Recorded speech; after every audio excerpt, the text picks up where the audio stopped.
Hello বন্ধুরা, আমি তোমাদের জন্য নিয়ে চলে এসেছি আবার একটা নতুন রেসিপি।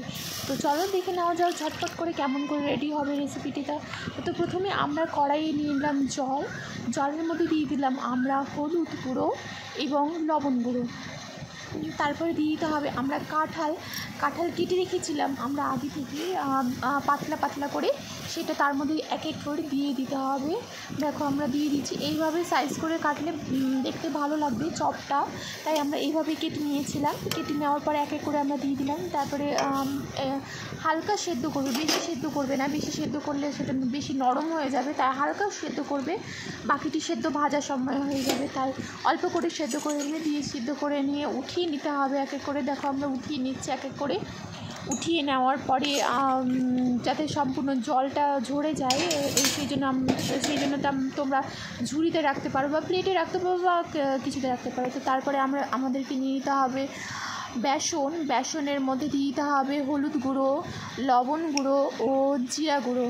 তারপরে তার মধ্যে দিয়ে দিতে হবে পরিমাণ মতন আদা আর লঙ্কা বাটা। তোমরা যদি বেশি ঝাল পছন্দ করো তাহলে বেশি লঙ্কা দিতে পারো, অথবা কম ঝাল পছন্দ করলে কম লঙ্কা দিতে পারো, অথবা লঙ্কার গুঁড়োও দিতে পারো। তো আমি এখানে ব্যবহার করেছি আদা বাটা ও লঙ্কা বাটা, কাঁচা লঙ্কা বাটা। তারপর পরিমাণ মতন জল দিয়ে নিয়ে সেটা ভালো করে মেখে নিতে হবে, যাতে তার মধ্যে আমরা কাঁঠালটা ভিজিয়ে তেলে ছাড়তে পারি। তো দেখো আমরা সেই বেসনের মধ্যে কাঁঠালটা এক এক করে ভিজিয়ে নিয়ে এপাটে ওপাট ভিজিয়ে নিয়ে তারপরে আমরা তেলে ছেড়ে নিয়ে হালকা আঁচে সেটা ভাজতে দিবা।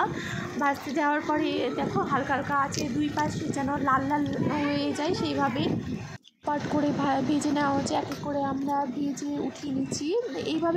এইভাবে ভেজে নেওয়ার পর আমরা আরও কাঁঠাল সেমভাবেই তৈরি করে নিচ্ছি, মানে বেসনের মধ্যে ডুবিয়ে তেলে ছেড়ে আমরা দুই দিকটাই যেন আমি লালচেভাবে ভেজে নিচ্ছি।